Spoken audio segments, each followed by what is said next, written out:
Olá, meu querido amigo, meu querido irmão, muito obrigado a você que nos acompanha no nosso canal Querigma, sobretudo na nossa playlist Escola Bíblica Dominical. Nosso muito obrigado. Quero nessa oportunidade cumprimentar com a paz do Senhor Jesus Cristo. Estamos aqui com mais um resumo da nossa classe de adulto que nesse terceiro trimestre estamos estudando a Igreja de Cristo e o Império do Mal, como viver neste mundo dominado pelo espírito da Babilônia. E o comentarista é o pastor Douglas Batista. Já estamos chegando na lição de número 7, que tem como tema a desconstrução da feminilidade bíblica. E nessa lição, querido professor, querido aluno, vamos estudar essa desconstrução. E é interessante que os nossos professores definam três palavrinhas-chave para que possamos entender o nosso conteúdo, como, por exemplo, a palavra feminilidade, a palavra feminino e a palavra feminismo. É interessante que o professor faça isso na classe, para que o aluno possa já de princípio ter o entendimento do discorrer da nossa lição. Nós vamos encontrar vários significados no dicionário, eles mudam de acordo dos seus autores, mas eu quero trazer a definição do dicionário Houses, que ele define a palavra feminilidade. Ele vai dizer que é um conjunto ou qualidade da mulher, não é? Um conjunto de qualidade do caráter da mulher. Também vai dizer que é uma atitude feminina, vai dizer que é um conjunto de qualidades que define, não é, e que caracteriza o sexo feminino. Embora é interessante que você diga isso, querido professor, que a palavra feminilidade ela não apareça nas páginas da Bíblia Sagrada, mas o seu conceito ele é claro, tanto no Antigo quanto no Novo Testamento, né? E a cultura da feminilidade bíblica ela é baseada nos princípios e valores da Bíblia que orientam a mulher, não é? Como a mulher devem se comportar e viver suas vidas, né?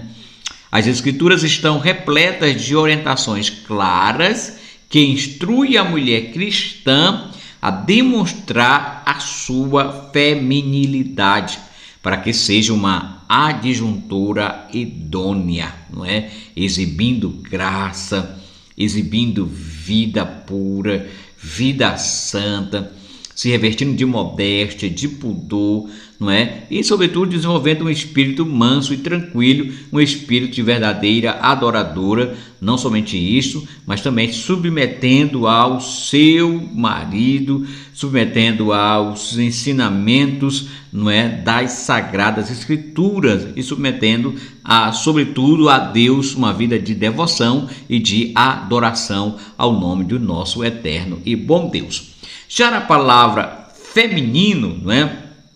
De acordo com o dicionarista Antônio Rose, feminino é relativo ou próprio à mulher, ou propriedade da mulher, tá certo? Com seus ardis, com seus trejeitos, com seus comportamentos, com os traços físicos, né? Que é totalmente oposto ao sexo masculino. Então, feminino é relativo ou a própria fêmea, né? Que é relativa da própria fêmea.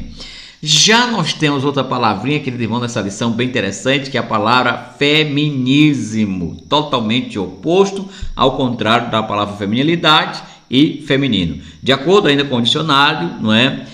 Isso é uma doutrina que preconiza o aprimoramento, a ampliação do direito das mulheres na sociedade. O movimento que milita nesse sentido de representar a mulher, na teoria seria isto, né? Na teoria ele sustenta a igualdade na área política, social e econômica. Entretanto, o que o dicionário, querido professor, querido aluno, o que o dicionário não completa e que também não é dito pelo comentarista da nossa lição é que o movimento feminista é uma ideologia que busca desconstruir os valores bíblicos e que, acima de tudo, procura desmontar o modelo da família bíblica, que é tratado, segundo esse movimento, como opressor, que tem na figura do homem como um opressor, não é? Isto é nada mais do que a visão marxista adotada pelo movimento feminista, que é a desconstrução da família patriarcal, promoção da liberdade sexual, dissolução do matrimônio, tá certo? Dessa maneira, eles querem ratificar que o ativismo radical rejeita, não é? Eles ratificam isso, que esse ativismo radical rejeita o que é próprio da mulher, que é inato da mulher, que é a maternidade. Não somente isso, mas também eles fazem apologia ao aborto, banalizam o divórcio e consideram ofensivo o papel da mulher como auxiliadora do homem, enaltece a lascívia e engaja-se numa luta de gênero contra o homem.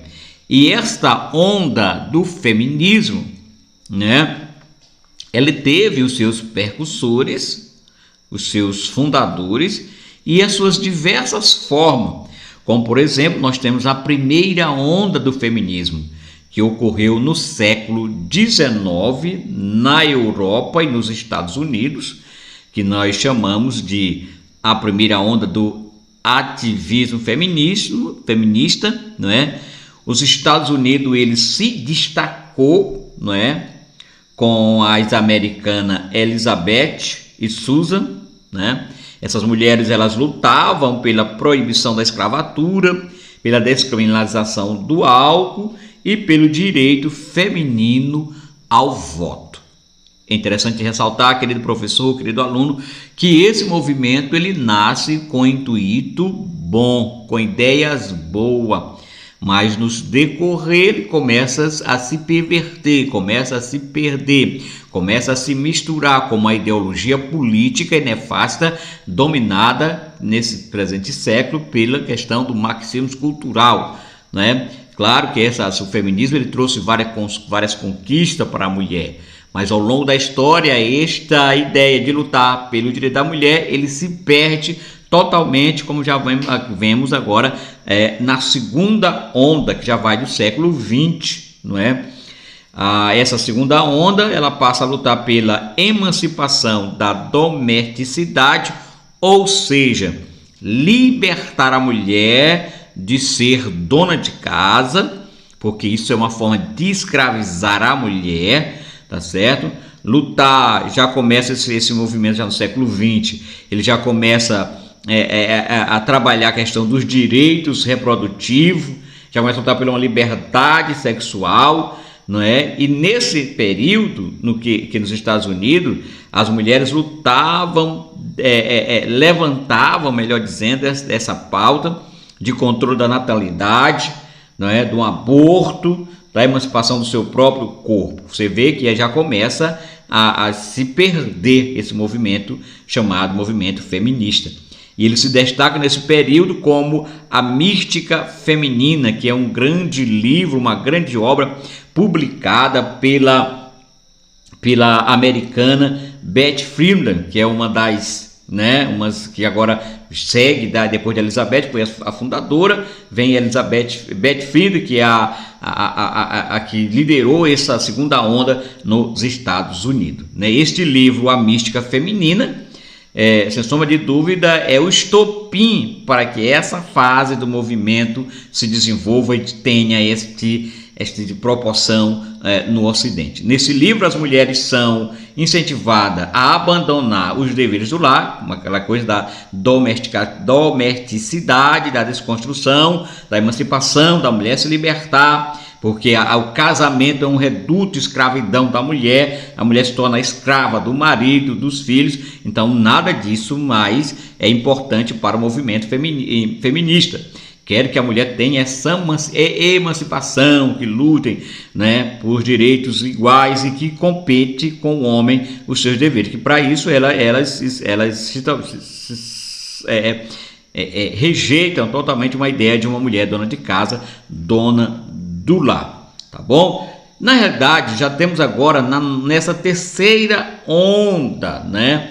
Que agora já entra no cenário, que já herda de Betty Friedan, que vai do ano de 1921 ao ano 2006, quando ela falece. E aí na França esse movimento ele ganha já uma nova, já nessa terceira onda, tá certo? Com a senhora Simone de Beauvoir, não é? Que inclusive essa pessoa teve aqui no Brasil há alguns anos atrás, e houve algum protesto, principalmente de algumas pessoas providas, né, que estiveram protestando a presença dela aqui no nosso país, né? Ela lança uma obra que é uma obra bem interessante, né, que é a obra chamada O Segundo Sexo, isso em 1949. Este livro estabelece uma das máximas do feminismo. Qual é esta? Qual é a máxima do feminismo? Você sabe, meu querido professor, meu querido irmão? A máxima do feminismo do século XXI, dessa terceira onda, é que a mulher não nasce mulher, ou seja, ela se torna mulher. Melhor dizendo, ninguém nasce mulher, se torna mulher, tá certo?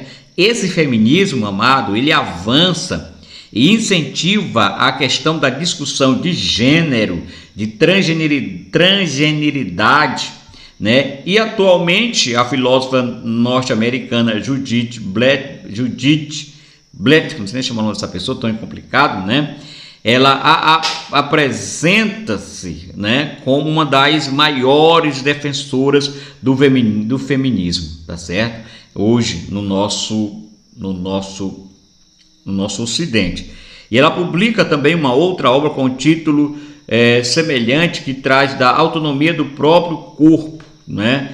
Ela procura destruir a mulher, libertar a mulher, destruir digamos assim, o dom natural que a mulher nasce. Claro que a mulher pode ser o que ela quiser, mas quando ela foi feita por Deus, o dom natural da mulher é cuidar da casa, cuidar do lar, cuidar da família, tá certo? Isso não impede a mulher que tenha outras atividades paralelas, não impede a mulher de crescer todas as áreas políticas, sociais, no campo do trabalho, não impede que a mulher progrida na sua área de trabalho, desde que ela não esqueça de que ela é mulher, e como mulher ela tem essas funções natas que é inerente dela. Isso não escraviza ela, pelo contrário, dá mais a ela a dignidade, né? Então esse movimento traz todas essas malécias, digamos assim, esses malefícios à própria mulher, porque o movimento feminista hoje não representa a mulher. O movimento feminista hoje é um movimento ideológico, político, e que procura escravizar a mulher. Porque o movimento feminista, na primeira onda, ele nasce com um propósito legítimo, né? Já na segunda onda, ele se perverte. E já nessa terceira onda, ele se perde totalmente. Porque agora não estão mais lutando por igualdade, não estão lutando mais por direito, mas estão lutando por competição, fazendo com que a mulher compete com o homem, traz a mulher agora para um campo da rivalidade, colocando a mulher contra o homem, né? Jogando a mulher de forma frontalmente contra o homem, colocando a mulher como inimiga do homem. É isso, na realidade, meu prezado amigo, professor, aluno da nossa escola dominical, é isso que o movimento feminista na prática faz hoje. Porque o movimento feminista, repito, ele hoje não representa mais a mulher. O movimento feminista hoje é uma vertente da cultura marxista de poder e, sobretudo, de dominação, né? Mas a nossa lição, com certeza, uma excelente aula, vai trabalhar para nós desconstruirmos todo este mal que estes movimentos feministas procuram escravizar as mulheres e procura, sobretudo, desconstruir a feminilidade. Mas não devemos esquecer que na Bíblia Sagrada ela traz algumas perspectivas sobre as mulheres. E uma delas é que a Bíblia apresenta claramente, a Bíblia diz que Deus criou O homem e a mulher, não é? E homem e mulher, eles são iguais diante de Deus, mas ambos são detentores da mesma importância, da mesma dignidade sobre o olhar do Criador. E as Escrituras nos ensinam claramente isso, que Deus criou tanto o homem como a mulher à sua imagem, dando a ambos domínio sobre a terra e concedendo-lhe as mesmas capacidades intelectuais, não só intelectuais, mas também espirituais. Querido, apesar de homens e mulheres ambos serem iguais na presença de Deus, eles possuem papéis diferentes diante de Deus e diante da sociedade. Apesar de Deus ter dado, apesar de homens, né, e mulheres terem igualdades, eles não são iguais, né? Igualdade e identidade não deve ser confundido. Somos diferentes uns dos outros e nos completamos por meio das qualidades distintas da nossa sexualidade, tanto psicológicas quanto filosóficas, né? E a Bíblia relata isso claramente, porque segundo as Escrituras, assim como o homem, a mulher foi criada a fim de ser um instrumento para a glória de Deus. Mesmo após a queda, a mulher em Israel experimentava, querido irmão, de uma liberdade atípica, diferentemente dos outros povos. Isso a mulher na cultura, a mulher é serva de Deus, né? Se nós formos olhar na Bíblia, ela registra que embora o marido fosse aquele que liderava a família, a esposa podia avaliar, digamos assim, avaliar um campo, comprar ou mesmo cultivar, tá certo? Ou trabalhar num vinhedo. Caso soubesse fiar e tecer, poderia ter o seu próprio negócio. Onde está isso, irmão? Em Provérbios 31, verso 11, 16 ao 19, vai relatar as qualidades da mulher virtuosa, que é um assunto que vamos ver mais à frente, né? A mulher deve ser honrada e tratada com dignidade. A mulher não tem papel inferior ao homem, pelo contrário, a mulher tem papel iguais ao homem, papel que eu digo no seguinte aspecto de capacidade, de ação e de realizar. E isto o próprio Deus, nas Escrituras, o próprio Deus, ele trata a mulher com dignidade. E ninguém, meu querido irmão, ninguém, posso dizer com toda certeza, ninguém valorizou as mulheres mais do que Jesus. Como, por exemplo, ao encontrar com a mulher pecadora, Jesus demonstrou compaixão e misericórdia.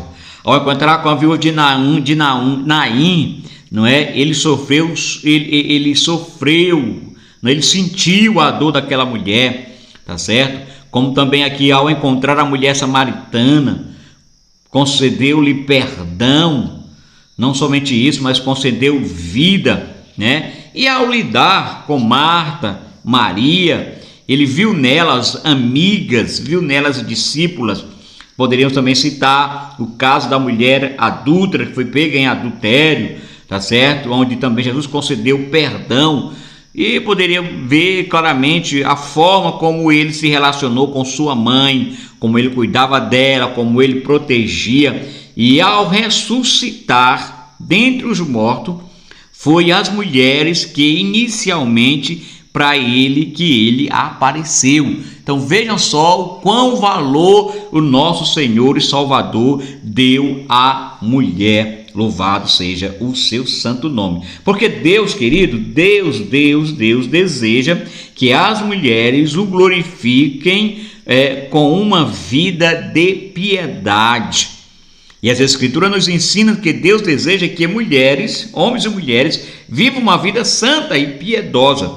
Que os nossos valores cristãos não podem ser negociados sobre nenhuma hipótese.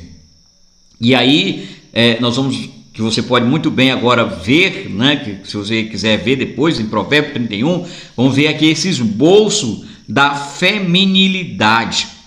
Provérbios 31, versos 10 ao 31, é uma pintura, meu querido irmão, literária que melhor retrata o conceito da feminilidade bíblica. Ele está nos presenteando com 11 características que compõem e destaca o caráter da mulher virtuosa. Por exemplo, né? Ele diz que a mulher virtuosa é aquela mulher que tem uma excelência moral, é aquela mulher que tem atitudes corretas, pensamentos verdadeiros, honestos, puros, amáveis, de boa fama e que possui virtudes dignas de louvor. Ele vai dizer que ainda nesse esboço, dessa construção dessa feminilidade, além da mulher ser virtuosa, a mulher ela sendo confiável, que é o caráter da mulher digna, motivada, ela motiva o seu marido a corresponder com confiança, confiança. Terceira característica da mulher, né? Essa mulher da feminilidade, uma mulher determinada.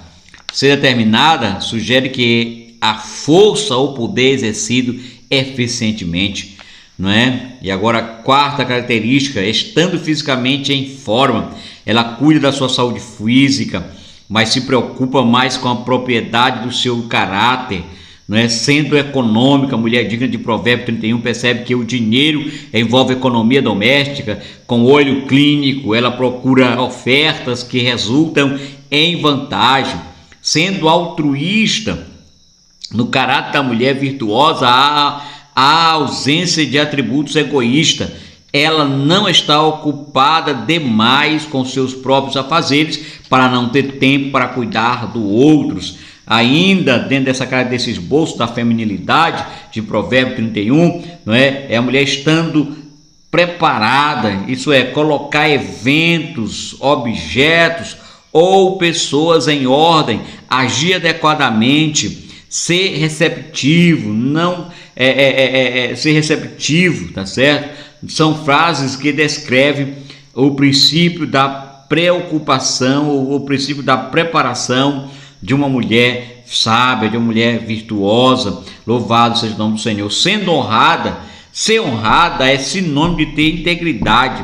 Isto é evidenciado pelo grande respeito que os outros demonstram pela mulher sábia. E por fim, sendo prudente, né? Ou seja, a mulher com um discurso sábia, ela exibe um bom juízo, uma boa discrição, gentileza, compaixão. Louvado seja o nome do Senhor nosso Deus. Então estas são as características da mulher feminina, ou da feminilidade da mulher de Provérbio 31. Então, concluindo, meu prezado amado irmão, concluindo essa lição nesta oportunidade, dizemos que homens e mulheres foram criados por Deus com dignidade idêntica, por isso deve ser respeitada, amar, servir e não ser desprezada, não desprezar como muitos querem fazer com a mulher. Pelo contrário, porque nós somos criados, homem e mulher, como seres completamente, né? Como seres complementares, que se complementam um com o outro.